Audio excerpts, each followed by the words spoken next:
There we are.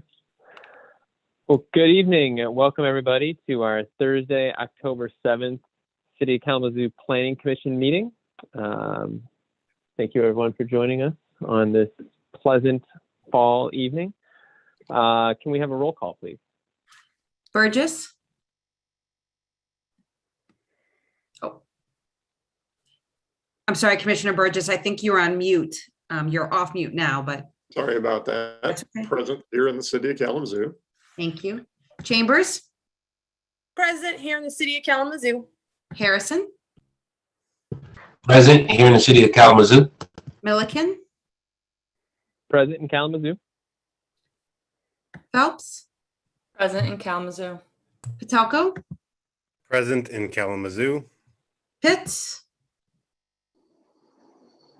Swan is not here this evening, and Vias. In Kalamazoo. Thank you. Great, thank you. We have an agenda that was sent to us. Are there any changes or modifications to the agenda? Seeing or hearing none, can I get a motion to approve the agenda, please? I move to approve the agenda as presented. Motion by Vias, is there support? Support. Second. Support by Chambers. All in favor of the motion, say aye or raise your hand. Aye. Aye. Any opposed, same sign. Okay, great. Agenda is approved. We also received minutes from the August 9th Planning Commission meeting, our last meeting. Were there any changes, comments, questions, edits to those minutes? Looking around, seeing, hearing none. Can I get a motion to approve the minutes from August 9th? I move to approve the minutes of the August 9th meeting. Motion by Burgess. Is there a second? Second. Second by Phelps. All in favor of the motion, say aye or raise your hand. Aye. Aye. Any opposed, same sign? Great. Thank you very much. Okay, any communications or announcements? Nope. Excellent. All right, moving to our public hearings. We have 3 public hearings tonight.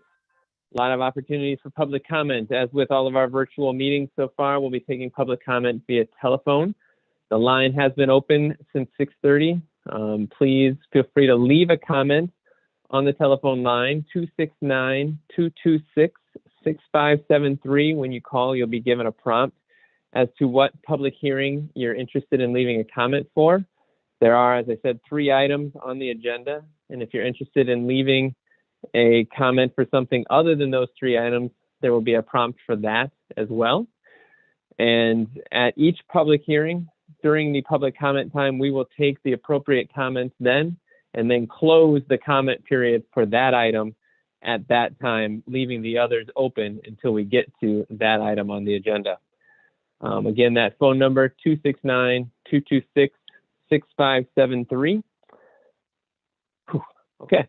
Having said all that, we will open the first public hearing, PC 2021.13 at 3105 Winchell Avenue. Emily Agnello is requesting approval of a special use permit for a group daycare, 7 to 12 children. I apologize if I said the name wrong. Would staff like to give a presentation on this? Yes. Thank you, Chair Milliken.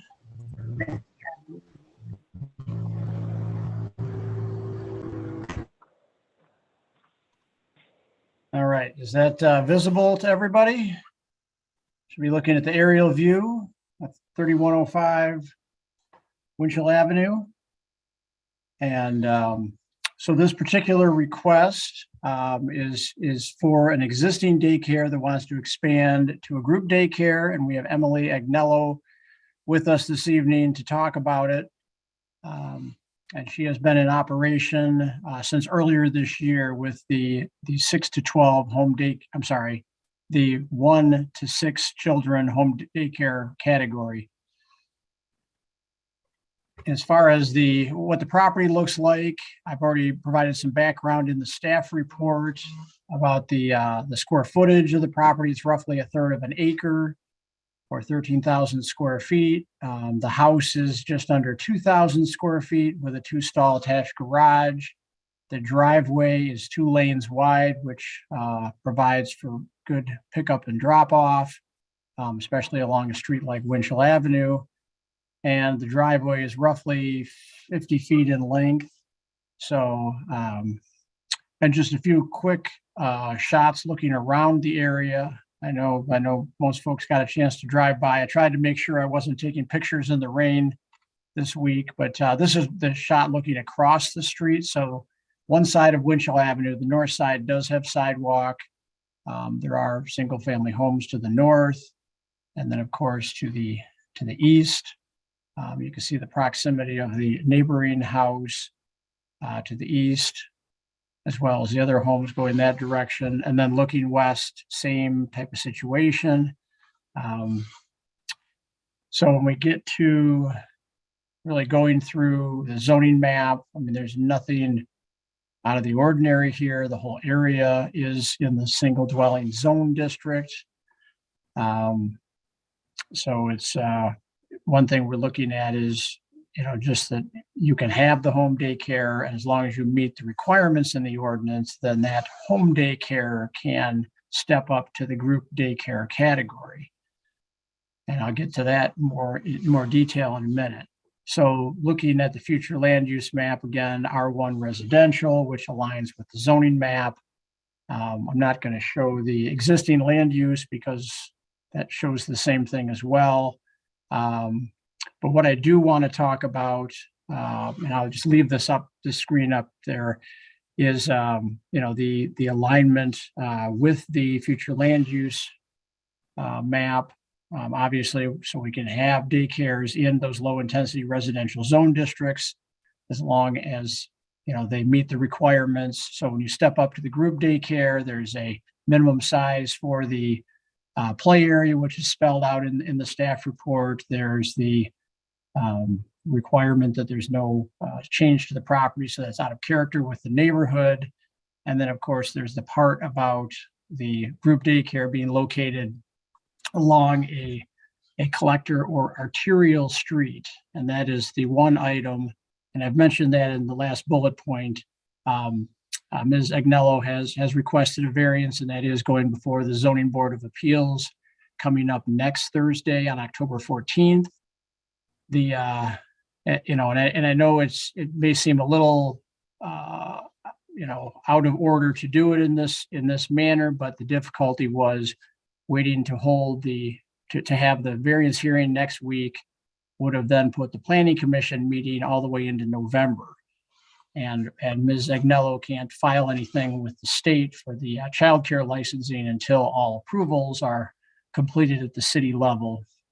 So we decided to put them in this order and then condition the approval, if indeed this is approved tonight, condition the approval upon the granting of that variance that allows for a group daycare on a local street versus a collector or arterial street, which is required in the ordinance.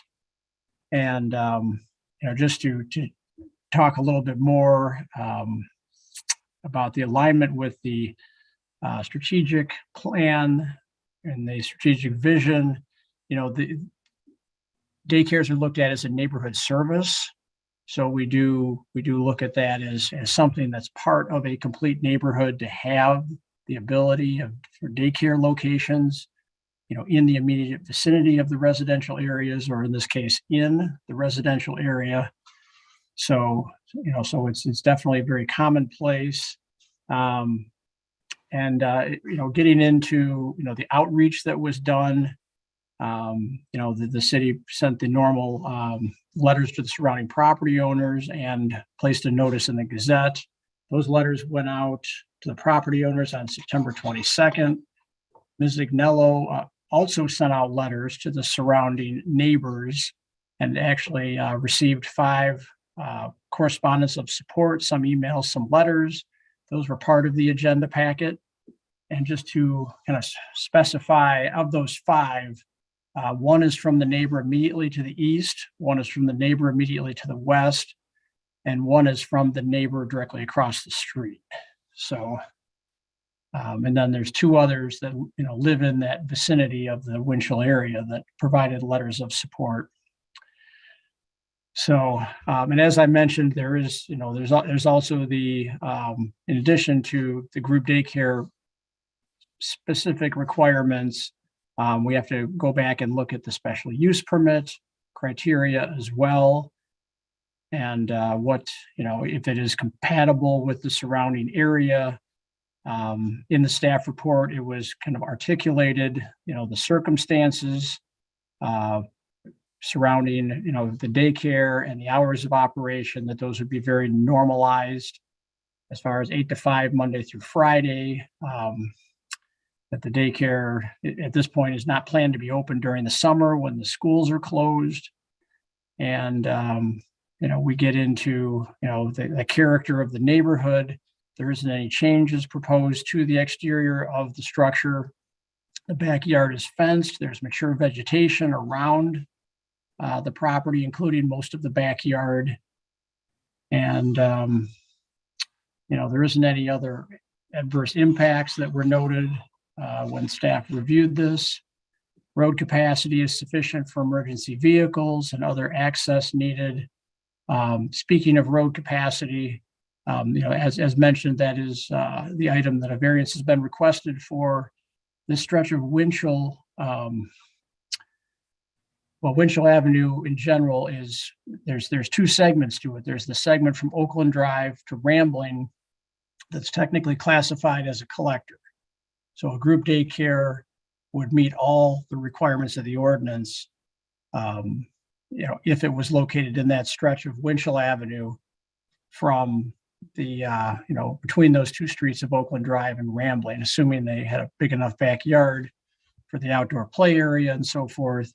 But Ms. Agnello's residence is actually 800 feet west of Rambling, which places it outside of that collector classification and into a portion of Winchell that is actually a local street classification. So just to kind of give some background on where that division occurs.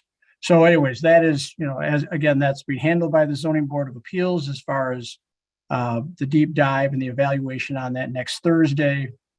But since we were talking about the road and the adequacy of the road, it's a pretty well-traveled stretch of street there. So circling back to the rationale, we've talked about the future land use map and the compatibility there, the alignment with the complete neighborhood strategy of the strategic vision, the fact that this is an existing home daycare that has been operating since earlier this year. We talked about the limited hours of operation, the size of the driveway, the letters of support from the immediate neighbors, and the situation with the one criteria that cannot be met and a variance has been applied for to address. So the staff recommendation is for approval of the special use permit for the group daycare, conditioned upon the variance being approved by the Zoning Board of Appeals on October 14th. And that's what I've got for the staff recommendation and presentation for tonight. Is there any questions for staff? Thank you. Any questions for Mr. Eldridge? And if not, I'd like to introduce Ms. Agnello and have her talk a little bit about her proposal. All right. Hello, everybody. Hi. Okay, you did a wonderful job. I really don't know what else to say besides all the wonderful things you said. Am I frozen? Yeah, Ms. Agnello, you are. Can you guys hear me? Because I'm frozen on my screen.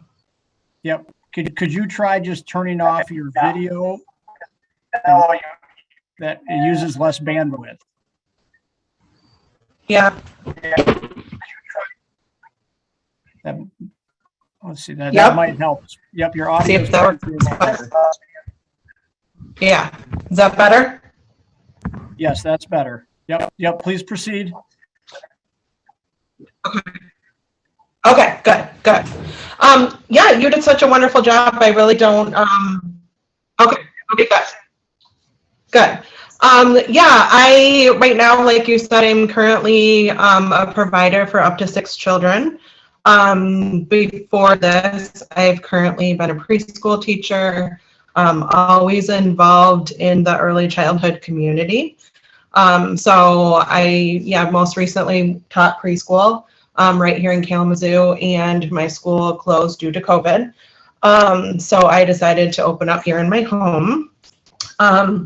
And actually, with the urging of my licensing consultant, decided to become a group and offer care up to 12 kids. And I don't know if you guys know much about the state of childcare right now, but it is pretty dire. People are waiting, up to like 2 years to get a spot in childcare, so the need is pretty great right now. So I'm just hoping to help out, service the community, do what I love, and provide that service.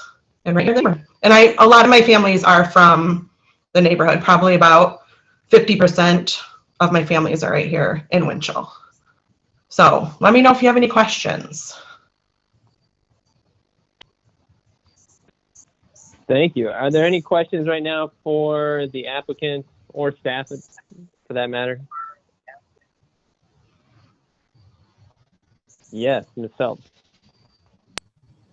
Thank you. I just had a question, and I'll just say first, I think that this is a proposal that fits the need of the community very well.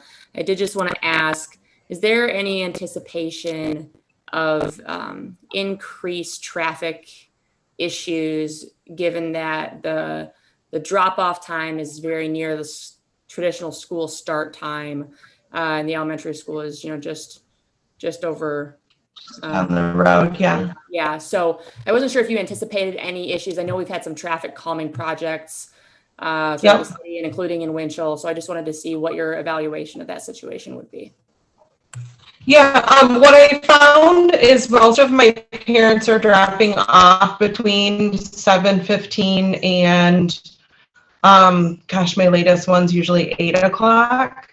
So it really doesn't interfere with the elementary drop off, because they're more, they start at 8:50. Honestly, I've usually only had, usually one parent will drop off at a time. I don't have like a whole bunch of parents lined up in my driveway. The most I've had dropping off is 2. And then in the afternoon, it can vary from, I think my earliest is picked up at 3:30, and then I close at 5. So I don't, honestly, my stretch of Winchell is pretty busy, unfortunately. So, I don't see a whole lot of added traffic, compared to what's there currently. Great, thank you. Does that answer the question, or do you need more? That's great. Okay. Thank you. Any other questions for the applicant or staff at this moment? Just one comment from staff. Ms. Agnello, did you also indicate that some of your clientele walk over to drop off their kids? Yes, I have one family that walks, and I have one family that actually bikes over. They live kind of in the front of the neighborhood, and they bike to drop off their child. So you're right, that does, kind of help with the traffic. Thank you. You're welcome. Thank you. Other questions at this moment?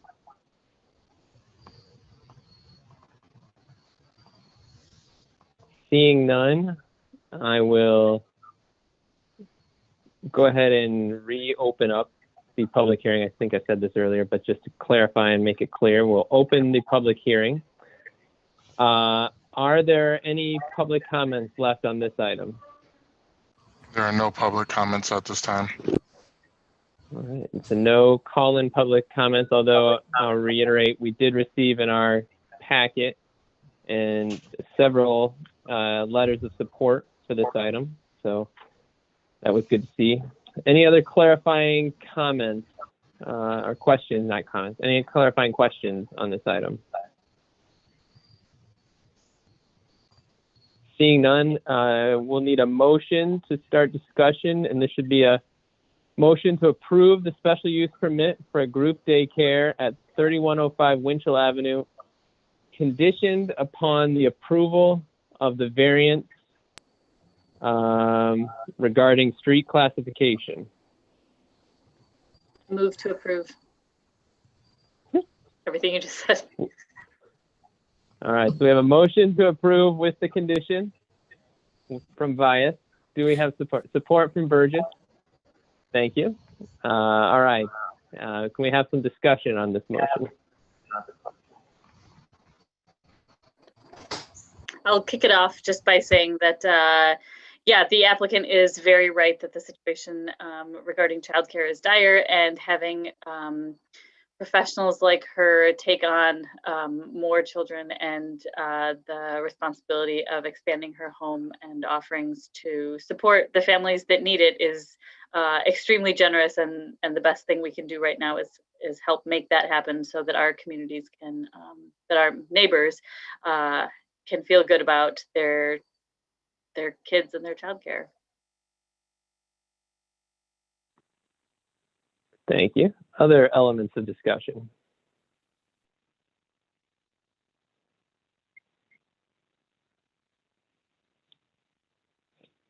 I'll throw in that I reiterate a lot of things that are in the staff report regarding their recommendations, including, of course, compliance with the zoning ordinance standards for a special use permit.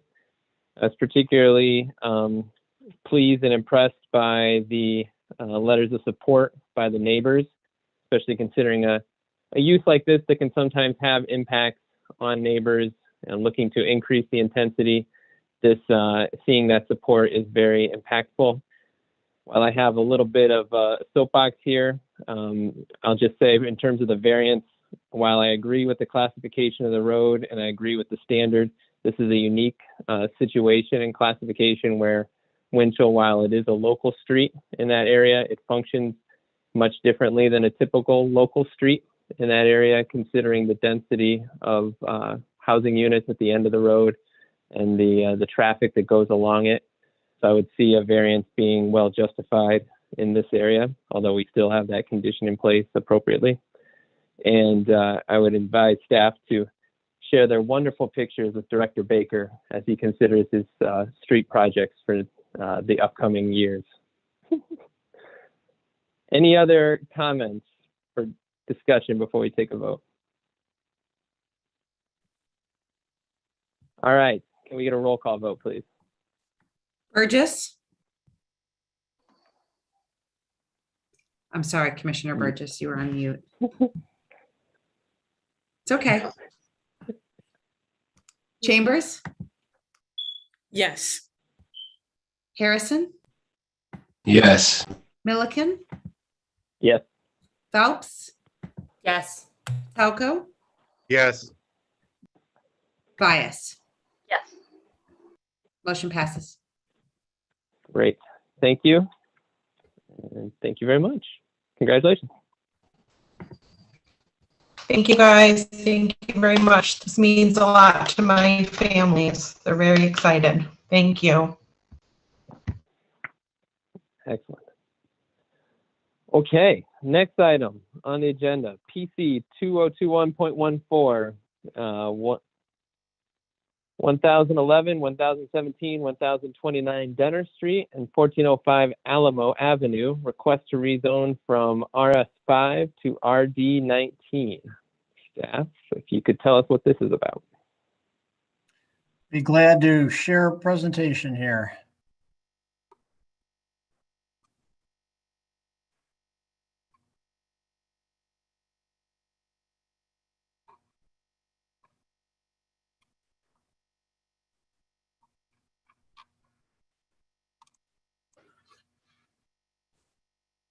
have it up in just a minute. Technical difficulties. There we go.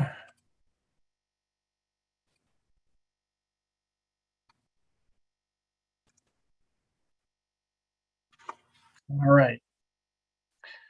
So here is the overall view of the subject properties proposed for rezoning.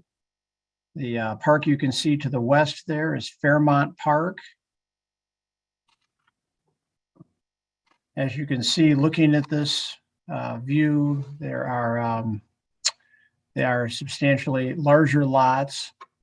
And I'm going to have Jake Tardani, talk about this in more detail. He's with us tonight, but this is a project that Mr. Tardani has ownership of 3 of the 4 properties. And then there is another individual, the owner of 1017, Admaro Hernandez, who is also participating in this rezoning. So it's actually 2 property owners participating in this group rezoning here. And moving on, I'm going to go through just some quick pictures of what these properties look like and then talk briefly about how they're used. So as we know, this area is residential single dwelling zone. This is 1405 Alamo Avenue, which is actually a 3-unit rental right now, registered 3-unit rental. You can actually see the 3 mailboxes up next to the house.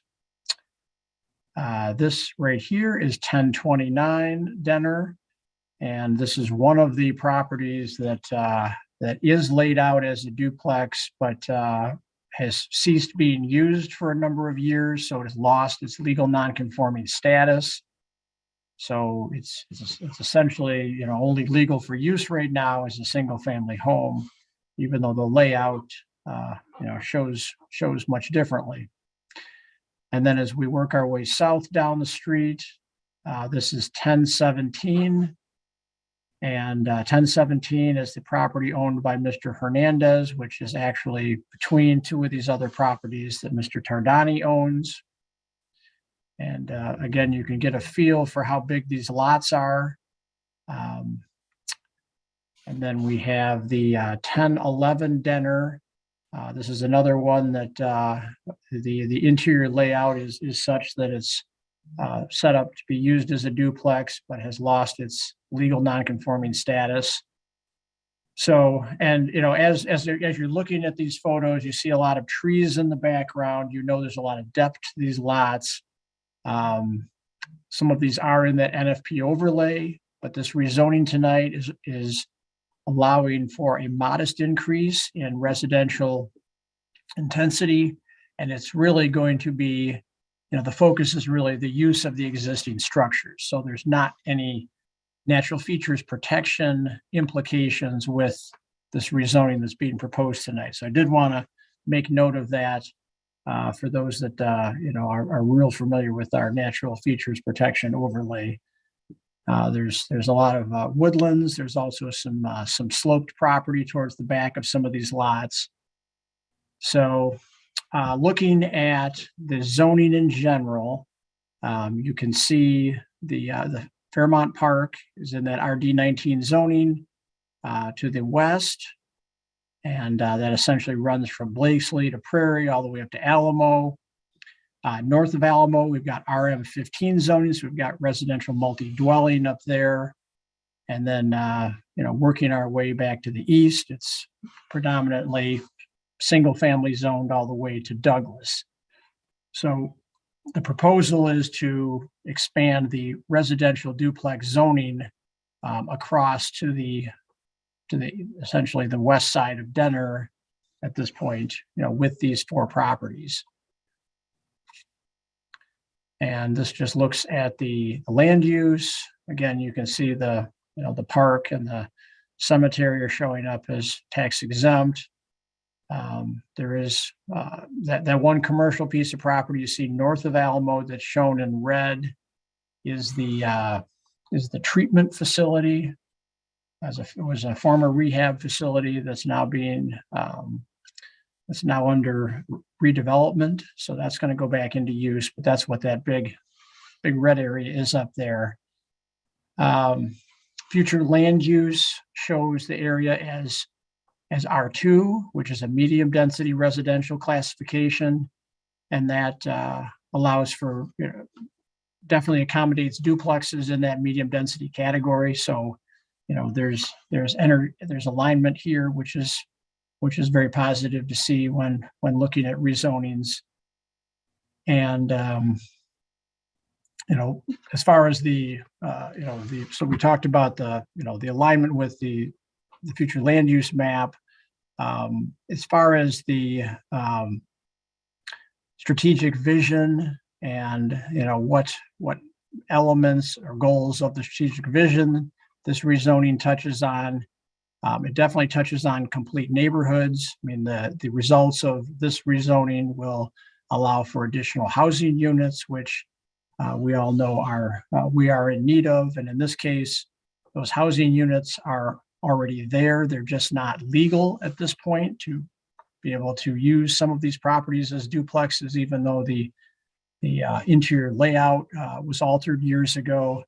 So, that's a big plus. As far as public outreach, the applicant has reached out to the surrounding property owners.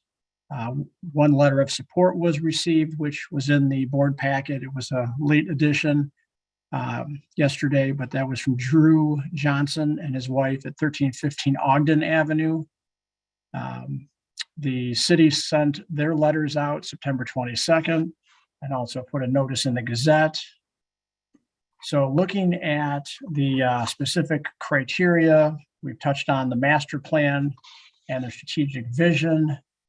The extent, one of the second criteria, let me back up, the extent to which the changed conditions require an amendment is the second criteria that we use in evaluating it. And that definitely touches on the fact that there was a point in time in which these properties were being utilized as multiple dwelling units, as duplexes. At least some of them were, two of them, and then there's one that's actually 3 active dwelling units. So the usage over the years hasn't exactly aligned with the zoning. And now that the future land use map shows that this level of residential density is appropriate for this area, it really lends the support to, to approving this rezoning, looking at that. As far as demonstrating a community need, as I mentioned, additional housing units would be a welcome thing at this point in time. And, compatibility with the adjacent property owners, being that these are very large lots. A few additional vehicles on each property is not really going to be noticeable to the, property owners across the street. So I don't anticipate any conflicts with the adjacent land use, meaning the east side of Denner Street. So just touching base on the additional rationale items. I mentioned the first couple at the top, talking about the zoning, the future land use, the strategic vision. I also wanted to mention about, I touched on the duplexes as well, as far as the past use of these properties, the large lot sizes, and the fact that this is just a modest increase in density. So even though the east side of Denner Street will remain single dwelling and the west side would be RD19 duplex, it will, it will not be that much of a variation in the number of dwelling units. And then lastly, the demonstrated community need for the housing. So as far as the staff recommendation is to approve this rezoning request to the city commission. And if there's any questions for staff, I can take those at this time, or I can have Mr. Tardani talk first, and then you can ask your questions. Any clarifying questions for staff at this moment? Thanks, Pete. That's a good presentation. Thank you. Yes, Ms. Phelps. Thank you. Pete, could you just speak to if this is approved, the residence that currently has 3 units in it already, does that have to go down to 2 units? It does not have to go down to 2 units. It's grandfathered in, or legal non-conforming, I should say, as 3 dwelling units right now, and can continue to operate that way. What it does allow for is, in the event that it's damaged beyond 50% of its value or destroyed, it could be rebuilt as a duplex. So it does provide some additional value as far as that goes. And I mentioned in the staff report, there's also a higher unrelated adult occupant standard that applies for the RD19 zone district. So that's one thing that is quite restrictive in the residential single dwelling district is, for each dwelling unit, it's a family, functional family, or a maximum of 2 unrelated adults. And, this RD19 allows for a maximum of 4 unrelated adults. So it definitely eases the burden on the rental housing staff when they're, counting heads in these apartments. Thanks. Thank you. You answered 2 of my questions right there. That's great. Thanks. Any other clarifying questions for staff at this moment? If not, would the applicant like to say anything regarding the application?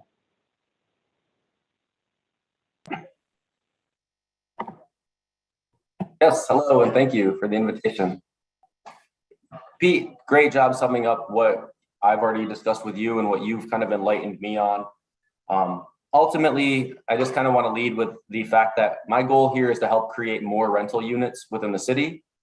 I've been doing this for 9.5 years as a hobby for starters, taking it more seriously as time goes on. And I was able to leave a full-time job to raise our 3 daughters who go to KPS and do rental properties full-time. Up until this year, I've been managing all of my rental properties, which total 46 units in the city of Kalamazoo, across 25 properties. And Denner Street is the street on which I used to live when I was in college at WMU. So it truly is close to my heart. And it's an honor to be able to work on that street every day as we renovate some of the oldest, most sad houses in the city. And so I just want to touch on 3 basic points if I can. Pete, you did a great job summing it up again. Thank you for the opportunity to speak and even present to this case. I've lived in Kalamazoo for 16 years with my significant other. And with her and I, we've raised 3 beautiful daughters up to 14 years old, 10 years old, and 7 years old. So we believe in the core mission of providing housing, integrated housing, and making sure that we respect both the tenants, but also the neighbors within regards to landlordship. A lot of the neighbors were on board with the idea of this that I spoke with in person. Some of them expressed concerns about poorly mismanaged rentals in town, larger complexes, especially nearby. And it was just a good conversation to have about the reality that there are many people who don't care about housing and rentals. And truly, that is the opposite of what I do within my company and within my family. Over the last 9.5 years, we've come to buy 26 Kalamazoo properties. In the last 2.5 years, we've purchased 16 of those 26. And this is truly my passion. Anybody that knows me, anybody that knows what I do, it's restoring these old, sad, abandoned houses. We help people out of foreclosure. We help people that have had drug dealers running through their house and unable to manage it. I've helped little old ladies that have houses that have roofs falling down on them. And so much of this is not about the financials to me. These 2 houses on Denner Street that are currently set up as a duplex, I bought them as such, but the certifications have lapsed. And so this request is simply to get approval to be able to rezone those properties to run them as duplexes. And then future plans, just so that we're aware, is Odyssey Properties, my company, was able to get a CDBG grant through the city of Kalamazoo as one of the first ever for-profit companies to receive a grant from the city for affordable housing. And so I expect that to grow and blossom. And right now we're developing 2 properties on Denner Street. Pete mentioned the east side of Denner Street, and I want to be clear that I currently own 4 of the lots of those 6 across the street from us. And I have tentative contracts to buy 2 more. So I literally will own from the corner on up, but I'm committed to like building and restoring these homes. And if you ever want to tour, you guys, you're welcome to it, because it's phenomenal what we're doing in the restoration process, but it's just beautiful in what we're going to be doing through and through. So I hope you drive through the neighborhood, and I hope this does get approved because I truly believe in it. But I understand there's lots of competing interests, but all things considered, it sounds like the city of Kalamazoo has an alignment with my goals into creating more housing, especially when it's ran well, when it's done right in respect to the neighborhood and the community. So thank you so much for your consideration here. Thank you. Nice work. Any questions for the applicant?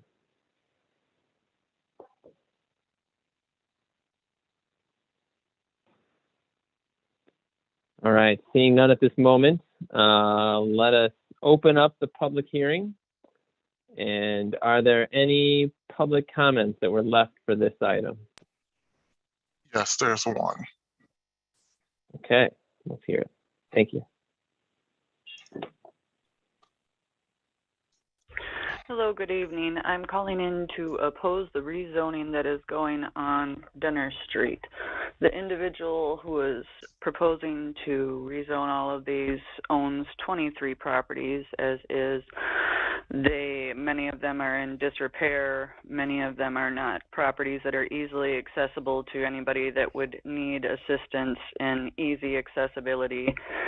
Many of these are not in a neighborhood where having a R19 zoning, which would allow for up to 19 units per lot, is anything that would be conducive to the safety of the existing neighborhood. The existing neighborhood that has non-owner occupied housing has much as far as crime, drug dealing, animal abuse, trash, screaming in the nights. We would like to have people that would be interested in rent to own. It would be nice if this person who is getting already $90,500 from the city in order to rehab 4 units would be interested in doing a rent to own with these properties, so that generational wealth is actually transferred as opposed to what seems to be a slumlord and training potential exercise going on in our neighborhood, but not in that individual's neighborhood who lives across the street, and that would be across the street from a elementary school, and that would actually be a very good potential address for having multi-units for children and people to have their safety and accessibility to utilities and public services. It would be very conducive for him to put it next to his house. So we also have Fox Ridge that would be right up around the corner. That is a high crime area.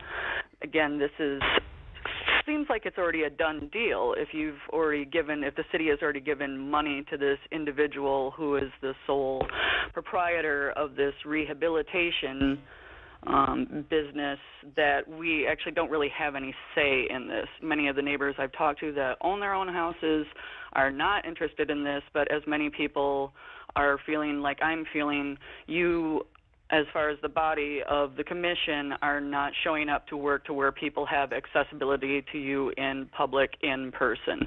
Everybody else in the world has gone back to work. You're leaving your houses and you are accessing businesses. So we would like to have physical accessibility to you. This is not conducive for the public to actually be able to have their voices heard on this. And that is the only public comment for this hearing. Okay, thank you. Any clarifying questions or follow-up questions from the commission?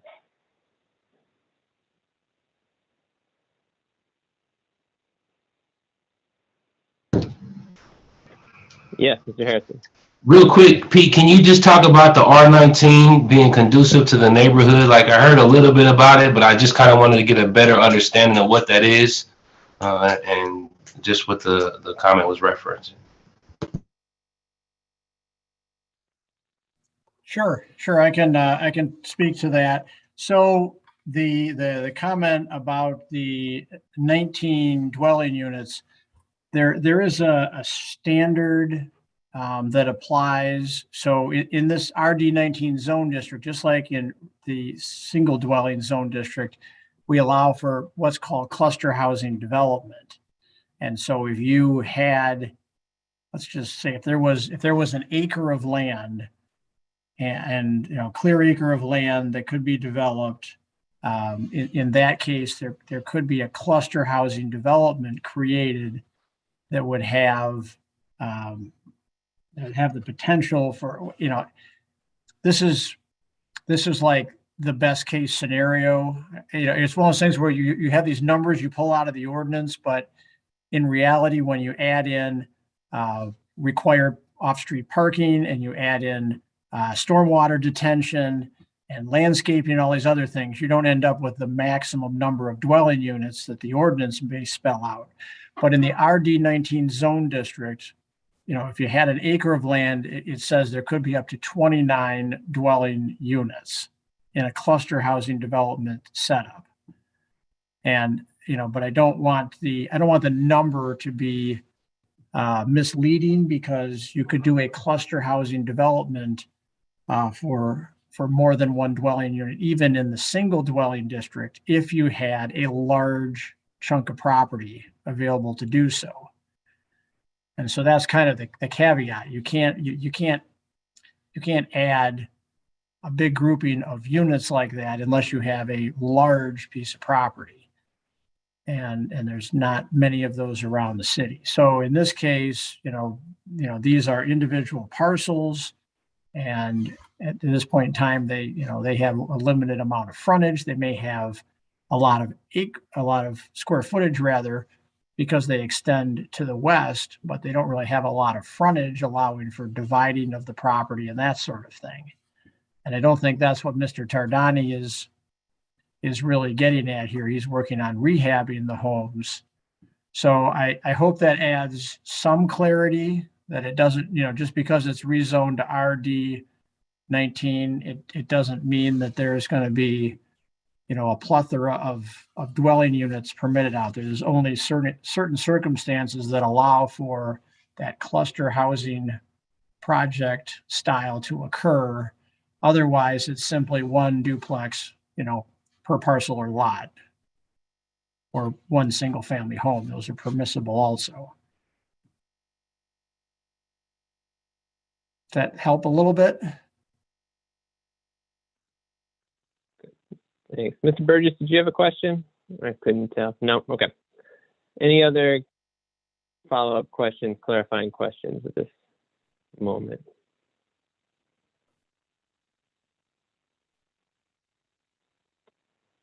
No? Okay. Good. Then we will need a motion.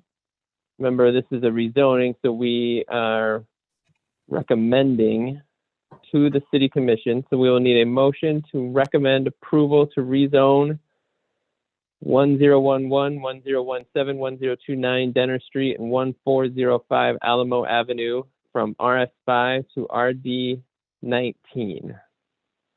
So I'd like to make that motion.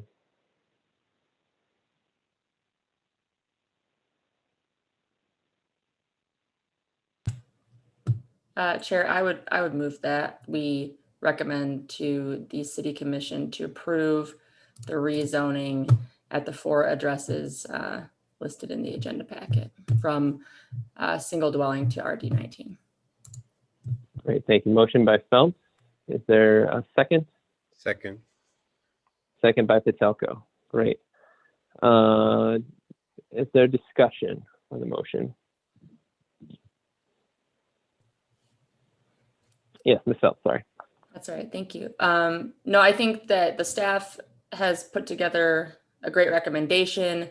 I'm familiar with the area. The fact that the properties many of them all are already set up as multi-unit residences, indicates that that was the intent when they were built, and that it's served the community and can serve the community well in the future. I'm glad to see Mr. Tardani has a vested interest in this neighborhood, in the community, and that he's continuing to stick around, as opposed to a large development company trying to come through and plow these over, right? So I like to see that, and I'll be supporting this rezoning request. Thank you. Yes, Mr. Patelko. Yeah, and I'd just like to also agree that the report was very helpful, and we're currently in need of housing of every type in the city, not just single family dwellings, but mid-size of this type I think are very necessary as well. So I also will be supporting the motion. Yes, Mr. Harrison.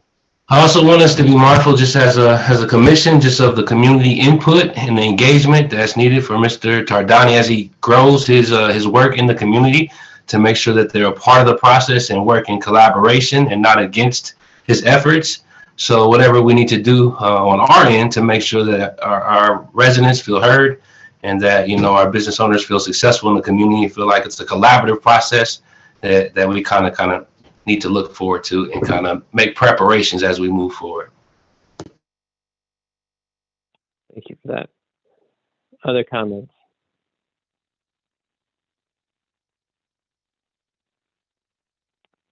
Well, I'll add, we have a request here that's compliant with the future land use map and with the standards of the zoning ordinance. I don't discredit what the comments that were left in the voicemail, but I do put stock into the fact that the city likely vetted this elements of this request in granting the funds that were given previously, and so I put a lot of stock into that, as well as the fact that these units very easily could have just been slapped together and utilized as duplexes without even making this request. So the fact that these efforts are going through and following the steps is laudable. So certainly appreciate that as well. Any other comments?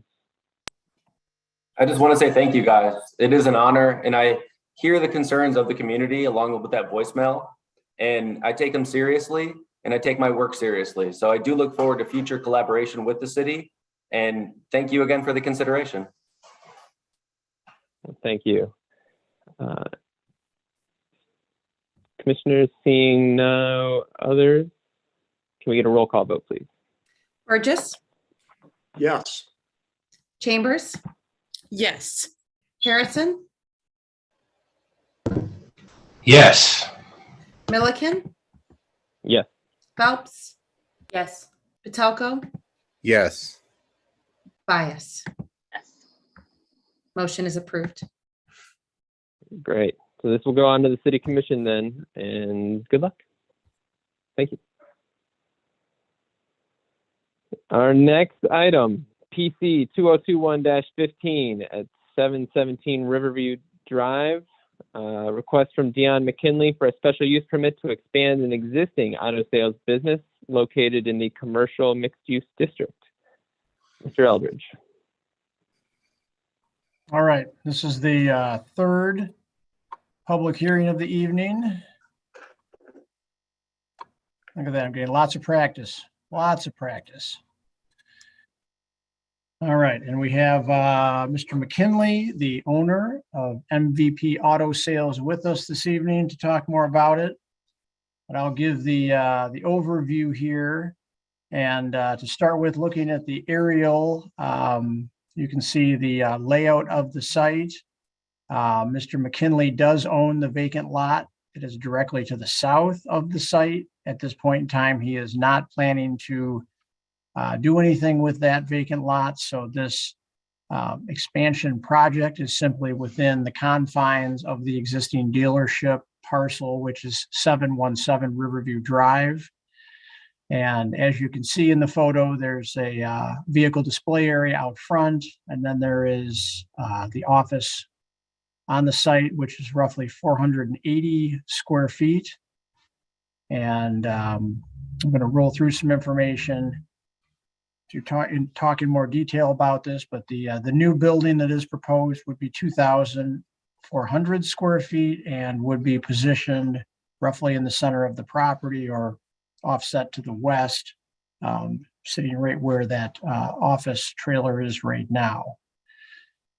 So just looking at a little lay of the land here, what we have on the opposite side of Riverview across from MVP Auto Sales, there are some residential homes. And then just south of that, there is a church property. So this area is definitely a mix of commercial and residential. To the north, we've got the retail outlet for Cash in the Flash. On the far right side of your screen, you can get a glimpse of the convenience store that's there. You can see the restaurants in the distance. And there's also some other auto-oriented businesses further to the north, as you're probably aware of. And then to the south, there's another restaurant. There's an auto zone, and well, there's two restaurants there in the image. So, and this is this is an area of Riverview Drive that is it's a pretty high traffic transit corridor leading into the downtown. So, switching to this next picture here. So this is actually the property. Let me just back up here. So these are the residential homes that are directly to the west. So you're looking at these two homes over here just to orient yourself. So so we kind of have the commercial activity along Riverview, and then we've got a small pocket of residential to the west here. So that is what you're looking at in that image there. Specifically looking at the zoning, this area is part of the riverfront overlay, so it's commercial mixed use sub area 6, and that commercial mixed use zoning allows a variety of commercial uses within this particular sub area, which is shown in green. And that, unfortunately, the way it's laid out, it doesn't promote new automobile, new businesses selling automobiles, whether they're new or used. So it basically deems any existing auto sales as a conforming use, and then it states very clearly that in order to expand, a special use permit is required. But as we know, there are a number of auto-oriented businesses along this stretch of Riverview Drive because it is such a commuter corridor coming into the downtown. So you've got the Auto Zone and the Monroe Shock and the Muffler location, and there's a tire sales business. So a variety of other auto-oriented businesses that are located there. So looking at the land use, we covered this pretty thoroughly already, but you can see, Riverview Drive is predominantly commercial, or that where that church is located is shown as tax exempt at the corner of Hotop and Riverview. Looking at the future land use map, you can see that this Riverview Drive corridor is identified as commercial. Specifically the 717 Riverview Drive property that's the subject of the discussion tonight for the special use permit. So, and I'll just leave it on this screen so you can have something to look at while I talk about the other aspects of it here, and then I'll turn it over to Mr. McKinley. But we have, we touched on the future land use map and the designation of this as commercial, and the level of commercial intensity along Riverview Drive. One exciting thing to note here is this business MVP Auto Sales has been on this site since 2002, being run by Mr. McKinley, who is a resident in Kalamazoo. So this is an opportunity to see, a local business grow within our city limits. So that's definitely a positive. And, and that's an element of not only the economic vitality goal of the strategic plan, but it's also a focus of the East Side Neighborhood Plan to help redevelop as well as sustain the businesses that are in place along the Riverview Drive corridor. So with that being said, I'll go into the public hearing notice part. As far as the applicant outreach, one of the outreach efforts was to the East Side Neighborhood Association, and Pat Taylor, the executive director, did provide a letter of support for this special use permit. In addition to that, the city did send their usual notices to all the surrounding property owners within 300 feet on September 22nd and posted the notice in the Gazette. I know that Mr. McKinley has talked to a number of the other business owners and was hoping for a few more letters of support, but those didn't come in. But I know that he reached out to Happy at the convenience store there and some of the other individuals that own businesses nearby. And I can let him talk more about that. As far as the review criteria for a special use permit, the compatibility we've touched on as far as the types of auto-oriented businesses nearby. Yes, there is some residential, but being that this business expansion doesn't include rolling in any additional property along Riverview Drive, so it's still a pretty compact site for auto sales. As far as the compliance with the standards in the ordinance, there is paved parking for all the motor vehicles. And in addition to that, because of the new building being proposed for the site, this will require site plan review. So all those items will be looked at as far as the parking, landscaping, obviously the positioning of the new building. So those bases will be covered. And negative impacts, again, this is confined to the existing site of MVP Auto Sales. So I don't anticipate, any negative externalities, as well as the fact that this building will allow for Mr. McKinley to do his vehicle prep inside the building instead of outside on the property, which he's been doing for years without any garage bays. Adequate access for emergency vehicles and so forth, and ingress and egress. Those are there. In fact, there is, because it's a corner lot, there's ingress and egress off of Bridge Street, which is nice to have access off a side street, especially when you're dealing with Riverview Drive. So, in staff's opinion, this proposal does meet the special use permit review criteria. I think I've touched on most of the bullet points in the rationale, especially the scale of the business, the number of auto-oriented service businesses along Riverview Drive already, and the longevity of this particular business at this site of approximately 19 years. So that is what I've got for the staff report. As far as the recommendation from staff is to approve the special use permit for the expansion of the auto sales business on the site. Thank you. All right. Thank you very much. Are there any clarifying questions for staff at this moment?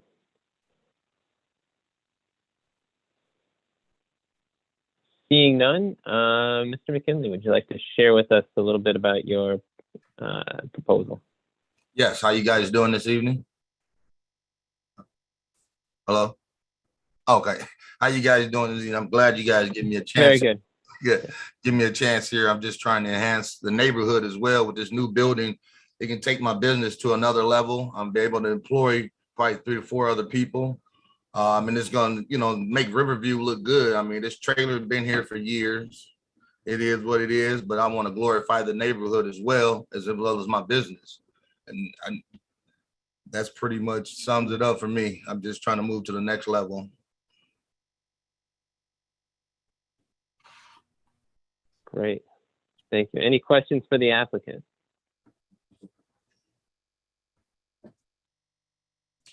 I have one question.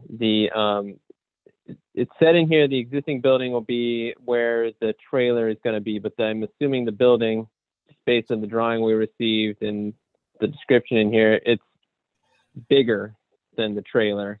Correct. So is it going to be, there is some space on that parcel and from the aerial photo between the trailer and your western property line. So right, it's going away from.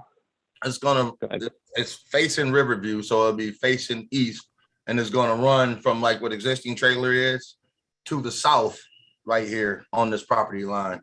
So it'll just be longer running down that way. 30 by 80 building, 80 feet long, 30 wide.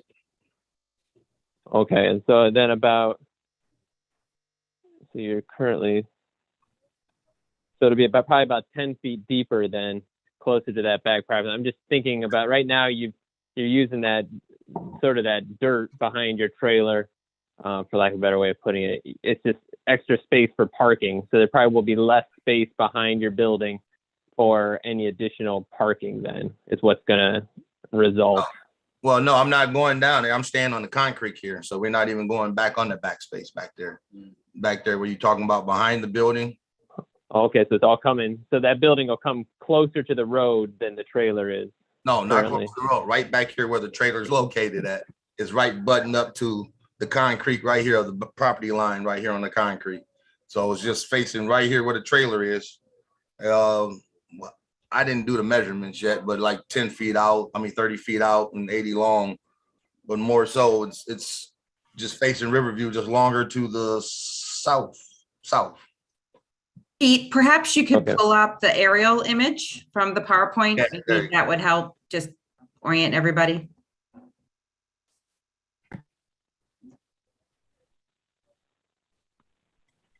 Okay, right there where you see the,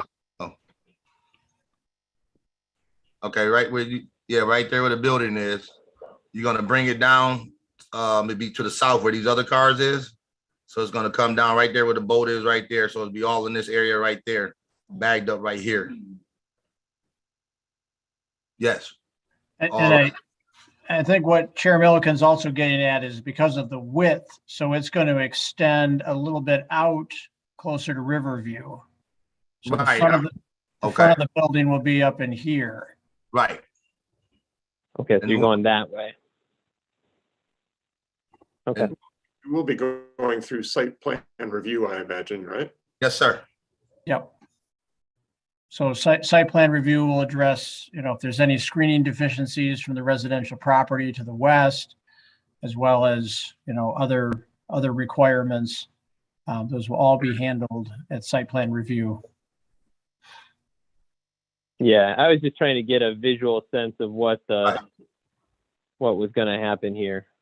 Pete, did you have a picture of that building to show them what it looks like? Okay. Yes, I did forward that. I don't have that tied into the PowerPoint here, but that was circulated to all the board members though. So they've seen that 3-dimensional drawing. Okay.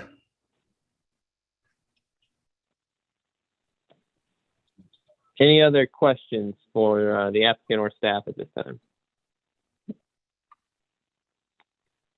If not, we will open the public hearing. And are there any comments that were left for this item? There are no public comments at this time. Okay. Thank you. We did receive one email as referenced earlier, which was in our packets. So with that, we will close the public hearing.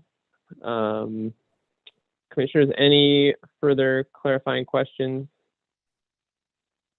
If not, I will take a motion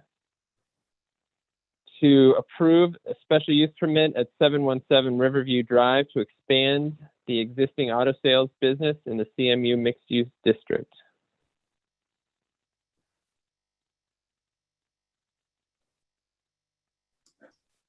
Mr. Chair? Yes. I will move approval of the special use permit. Great, thank you. Motion by Burgess. Is there a second? Support. Second by Chambers. Thank you.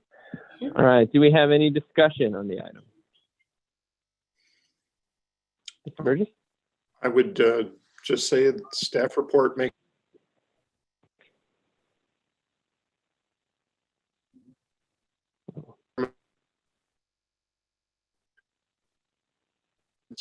not a lot of expansion, but it's a welcome addition to the neighborhood. When I grew up in Parchment, I would pass by it nearly every day. I think it'd be wonderful to see the improvement. Thank you. Thank you. Other discussion? Yes, Ms. Chambers. I would just piggyback off of Mr. Burgess and saying that it will be nice to see that expansion and see you kind of take over the rest of that, space. It'll be nice for that corner, and it just only makes sense for your growth and everything else. And then with the plans with the city of Kalamazoo and our goals, that falls right into line. And it's also nice to see that the East Side Association is in full support as well. So I'm excited to see that growth as well.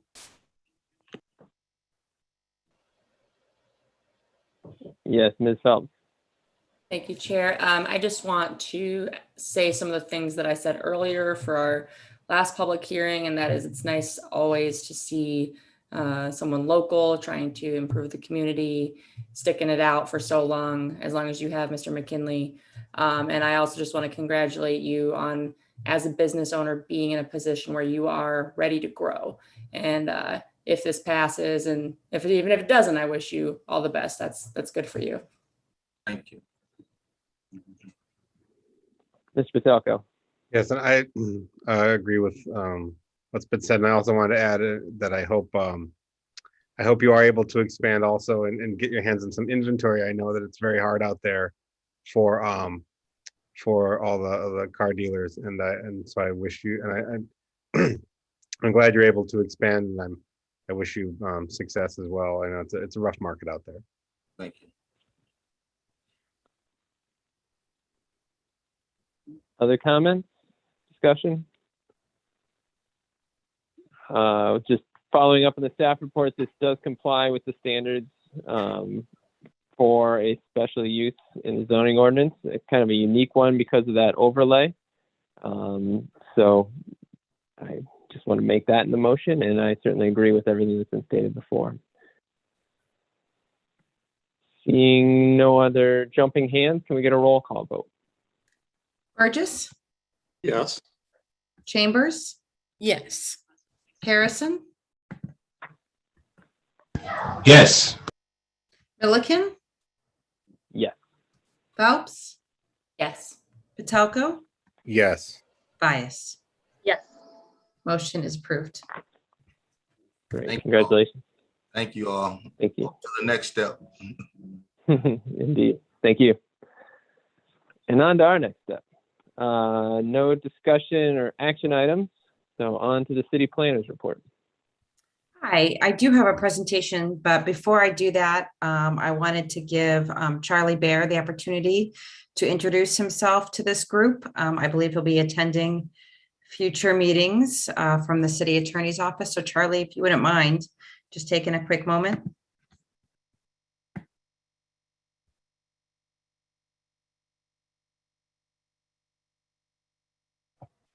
Okay, I got the audio unmuted so I can talk to you.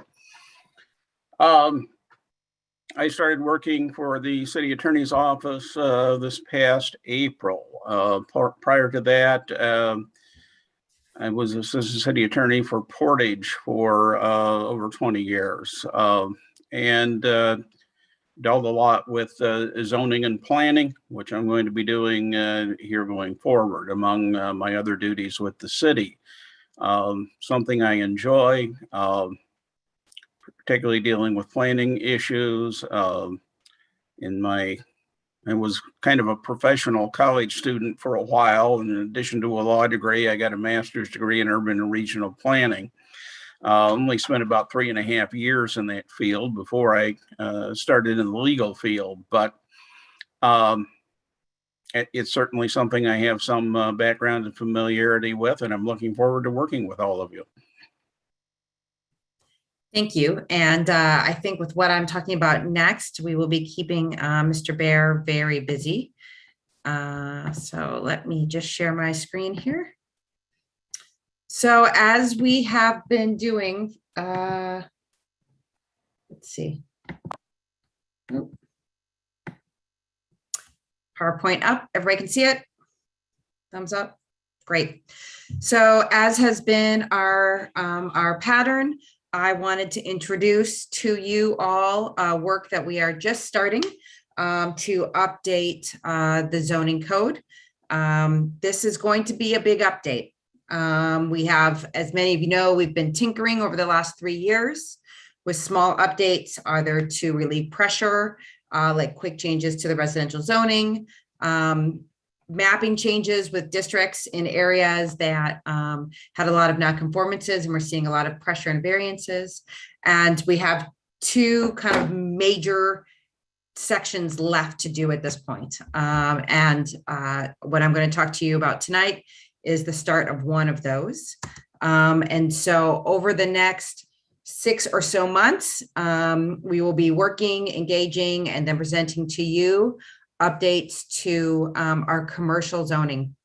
So this is going to include, certainly the commercial zoning districts and overlay districts that exist in our Appendix A zoning code, but also Chapter 7 signs, as well as our Chapter 6 general development standards. Now, I have talked to this group a couple times about signs because it was our intention to move the sign update earlier this year. And we've chosen to hold it off until we update the commercial districts, all of them. So we're not having to edit that section later when we add new districts or change names and such. So that's why you haven't seen it as of yet. So what's in these sections? In Chapter 6 in Appendix A, the general development standards, this includes landscaping and open space, screening and fencing and lighting. I would expect in these sections, it's more of a review and an update based on the variances that we have received, making sure that everything is working with our lot sizes, kind of practical application, and of course, natural features protection, especially as it relates to screening and landscaping. So this is going to be more of a tweak, and then taking it from Appendix A and putting it in Chapter 50. This chapter also includes design standards, and we were going to be reviewing these design standards and updating them based on our existing form-based districts. Some of the stuff is no longer relevant because we have a form-based code for certain areas, as well as some practical use. It is unlikely that in Chapter 50, we're going to have a chapter, a section dedicated just to design standards. It's probably going to get broken up and tied to specific districts. And so it'll be easier for those who are doing a development in, say, the CC district, because the standards will be right there rather than having to hunt for them in another section.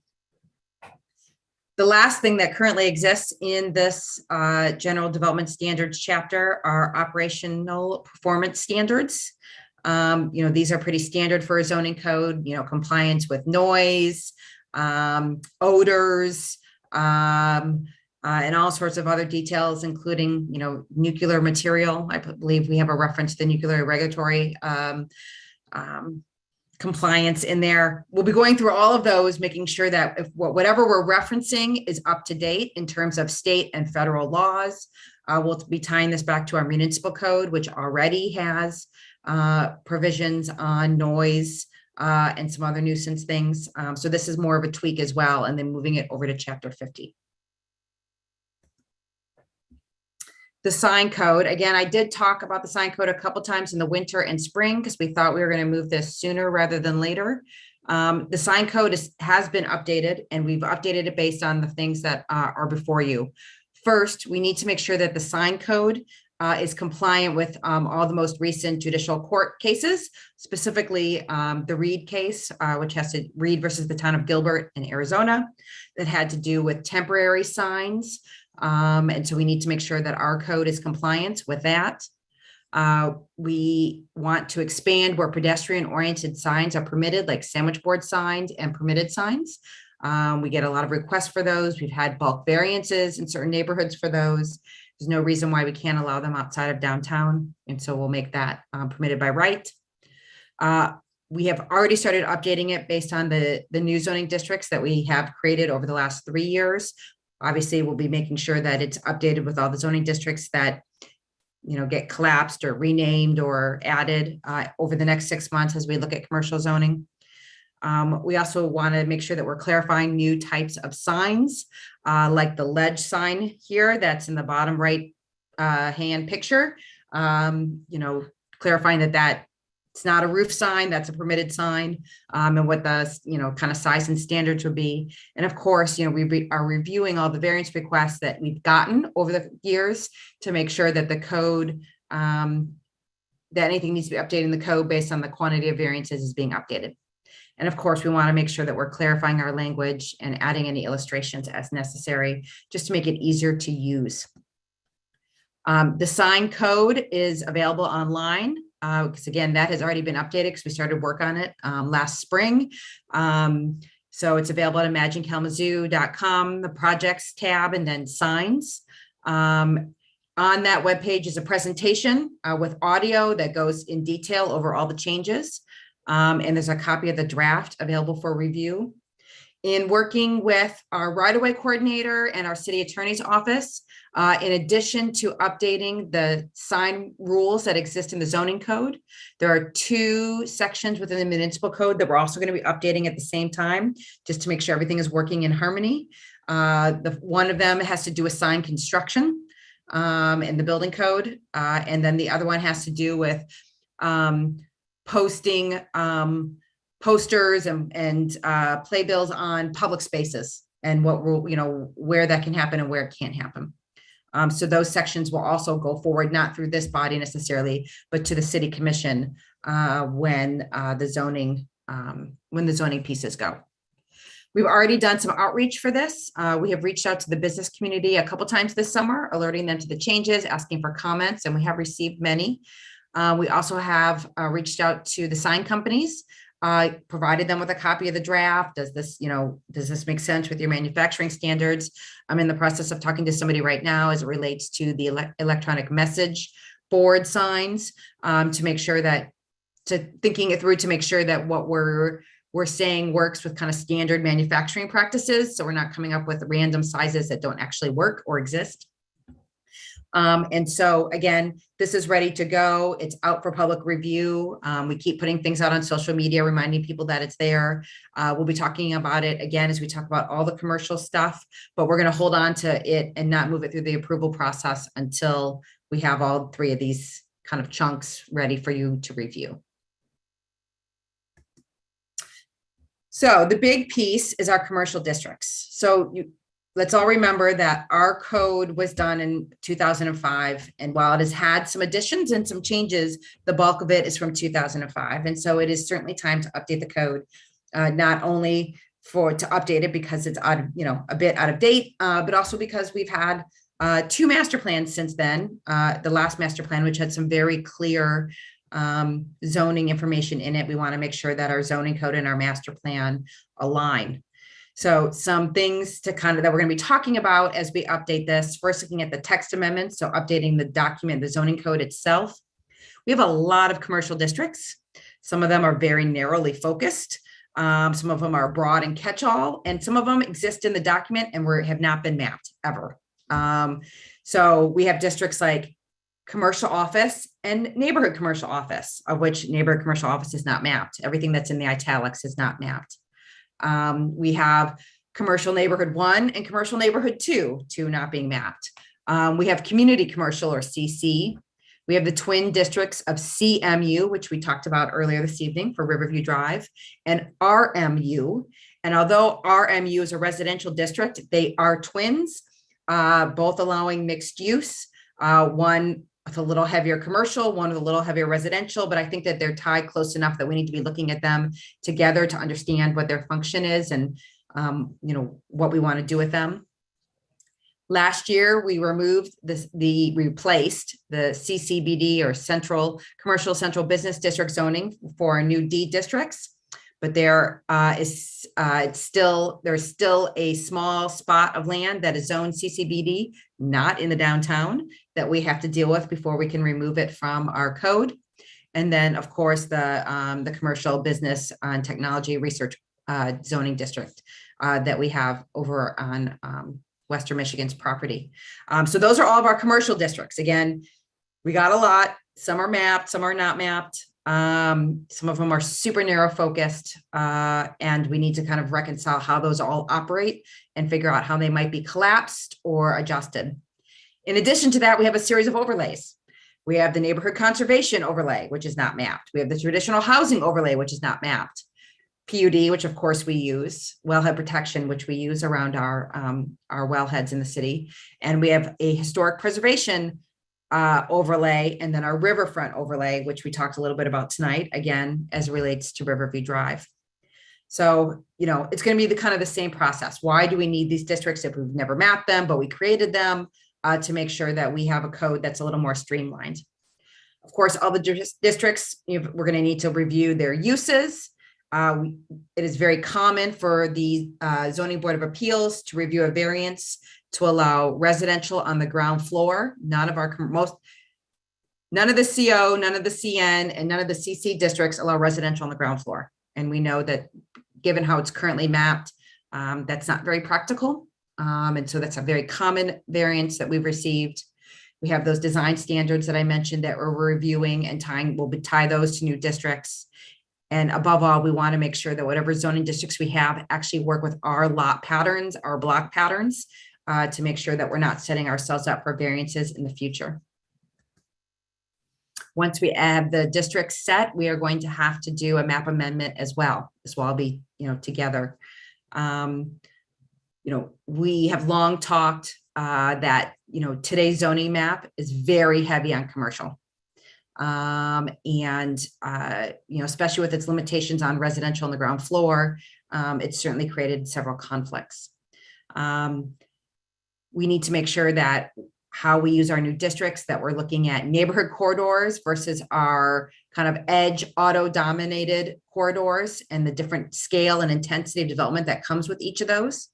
And we also need to be mindful of our street types and to make sure that land use and transportation are working in harmony and not against each other. And so those are all the things that we're going to be considering over the next 6 months. I do not have a public participation plan yet for this work. I wanted to take the opportunity tonight to tell you what chapters are up next and what we're going to be doing. And we'll be back either in November or December with an update for you on the engagement and what's happening. I have the opportunity to have a consultant assist with this project. And what this group will be doing is a lot of testing for us to make sure, again, that we are creating lots that work with the parking standards, the driveway standards, our lot sizes, again. So we're creating things that's not like, this district from this city looks kind of neat, we're going to pick it up and put it here, but actually what works to support commercial development in our city. It's a bit of a painstaking process, right? I've been going lot by lot for the almost 4,000 lots that we have that are zoned in those districts to kind of understand where they are, what their character is, their standards. And so we're really trying to be very mindful of how we do our mapping and our zoning update.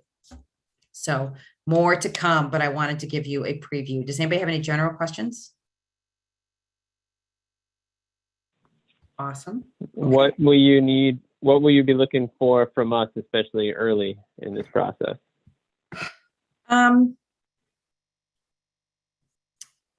Probably, I would love to make sure that this board is following along with whatever meetings we have. Of course, I'm guessing anything that we do between now and the end of the year will be virtual. We'll provide a lot of opportunities and different ways to do those meetings. And so participation and listening in, I think, will be important.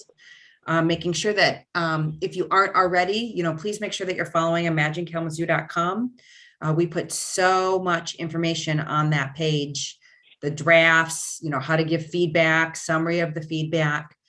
So I would ask that this board really make sure that they're paying attention to that. And that is probably, for now, that is probably it.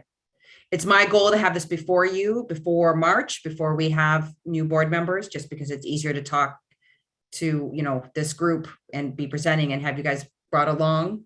I know that we'll have some turnover come March, April.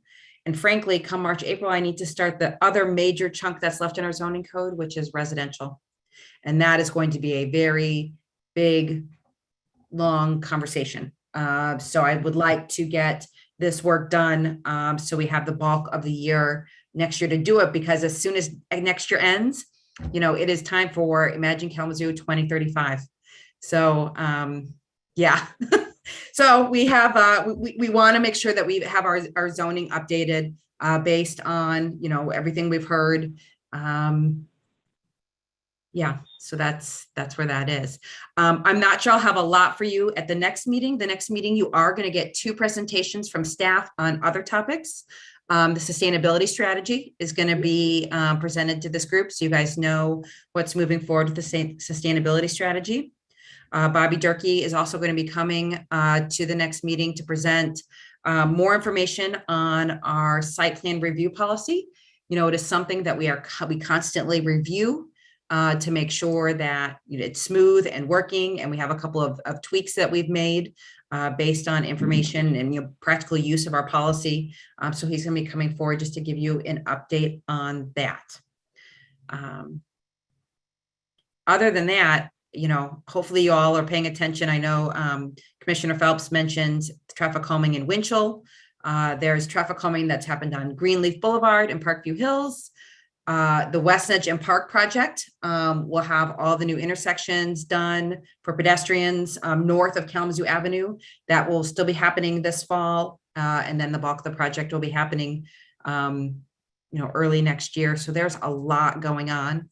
And again, imaginekalamazoo.com has all of that information. So thanks, that's all I have. Great, thank you. Any other questions? And thanks for that. It's good to know sort of what's coming and what gives everybody a chance to be prepared.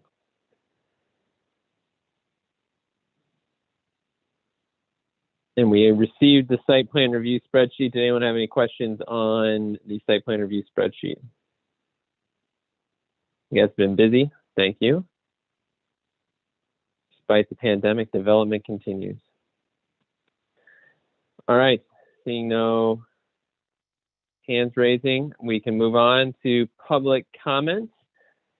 This is public comments on non-agenda items. Were there any public comments left in the voice box for non-agenda items? There are no public comments at this time. Excellent, thank you very much. Commissioner Pradel, anything to share with us this evening? Thanks for joining. Yeah, absolutely. Good evening, everybody. So I just wanted to reiterate my hope is that I'll do my best to report back on issues that you brought before or forwarded onto the City Commission. The most recent being the 6.6 acres at the 333 East Elcott. So that was M1 or manufacturing, and the ordinance to rezone was to multi-dwelling district RM24. So the commission voted that on September 20th, and that was a yes vote for that as well. So thank you for your work in planning and moving that forward. So again, I'll do my best to try to update the group about how we take action on items that you move on to the City Commission.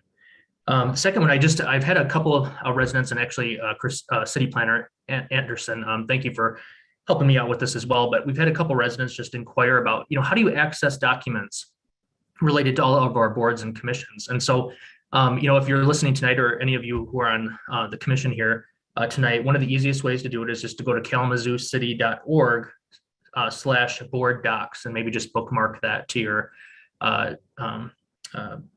computer so you could just access that easily. However, the Planning Commission if you go to that link to access Planning Commission documents, effective March 2021, Planning Commission documents are now on what's called Civic Clerk. And Civic Clerk is basically where all the city commission documents go. So like when we have an upcoming meeting packet or agenda. And so you can still go to that kalamazoocity.org/board docs. And if you go down to the Planning Commission, there's a link to that, that Civic Clerk page where you can download the documents. The other thing is some people will ask like, well, how do I access previous Planning Commission minutes? And now that works kind of similarly to how the City Commission works. So the previous Planning Commission meetings minutes, like for tonight, for instance, it's in your packet. So the August 9th minutes appear in the packet that you download. So just to help people out if they want to find those. And then if you ever want to find any meeting notices, it's just kalamazoocity.org/notices. So that's another one that's a good one to bookmark as well. And then if you ever want to watch any of these recordings, if you just Google City Kalamazoo YouTube, or just go to the city's website and click on the YouTube link, they're all in chronological order. If you click on the videos tab for every single board and commission that streams live meetings. Third, I just wanted to remind everyone that absentee ballots are now available for the municipal election on November 2nd. This is a really big deal for us as a commission. There are 4 seats that will be vacated. And so there are 3, and this is important for people to understand. 3 of those seats, the top 3 vote getters, are for 4-year terms. So those are terms that will end on, effectively 2025, I guess that would be right. So, and then the 4th seat, the person who comes in 4th place, is a 2-year term, which is the seat that will be vacated by vice mayor.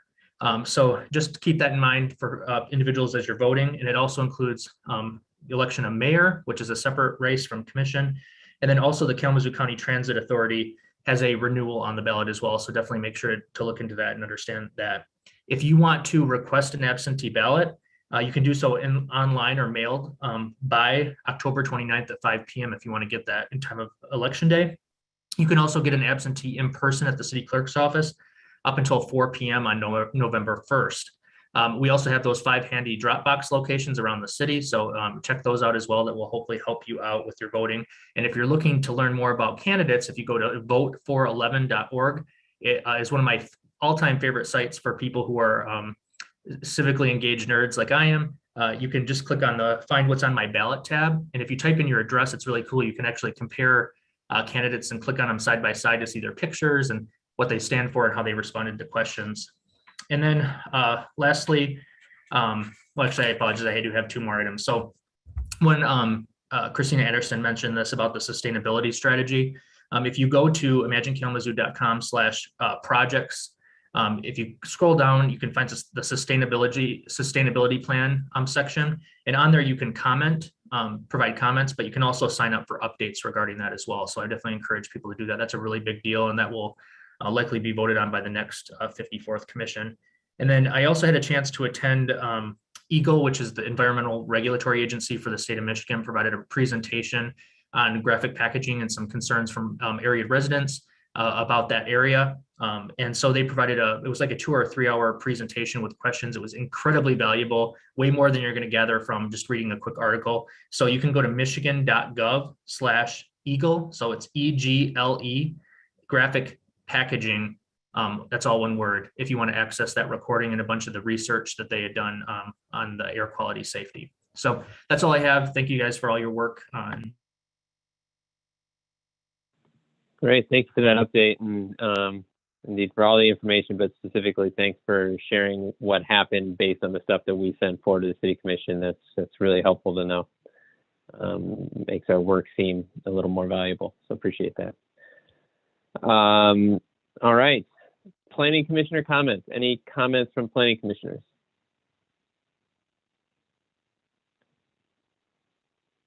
Ms. Chambers, I saw you first. All right. I just have 2 things to piggyback off of Chris, because the next time we'll meet will be in November. So make sure that you guys all vote, because we are counting on everybody's voice, because we will have new commissioners, as he said, and we will be working together from planning to city commissioners. We all come together. And so just make sure that you vote. And let your voice be heard in November. And also, I will say on the Kalamazoo County's website, they are taking suggestions as to what to use the American Rescue dollars for. And so if you want to go on that site, you can go on each day and add new comments, add new things. They're taking those all into suggestions because that money comes into the county and it could have a huge impact, whether it's giving money to our workers who work during that time, during that main time when everybody shut down, helping county employees, helping build up our health department, all things that we all utilize or a neighbor utilizes. So make sure that you go onto the Kalamazoo County website. Once you go to the website, it'll automatically pop up with the questionnaire. And like I said, you can take it as many times as you want before they shut it down towards the end of this month. And that's all for me. Great, thank you. Mr. Harrison, I saw your hand. Just quick, I've been bringing up like community input a lot, so I just want the commission to encourage us to think about like coming out of this, not even coming out, right? Like existing in this COVID world, like community input and engagement looks and feels differently than probably what we are used to. And I think it's up to us as a commission to make sure that our partners that come to kind of invest and build in this community have a good access and good connection to those residents, and the residents feel connected to those developers. Especially we have people here from our community that are willing to invest in the community. So my encouragement is for us to kind of think about what that looks like as we move forward, especially as we get to some of those warmer months and, future projects. But what does it look like to have community participation outside of, some of the processes we already have involved that were probably put there before we hit this pandemic. So I wanted to put that out there, just kind of a thought that the commission could think about, and then that, we could kind of further discuss as we move forward to kind of encourage and help, some of our developers move our city forward with what we're planning. Great, thank you for sharing that. Any other comments?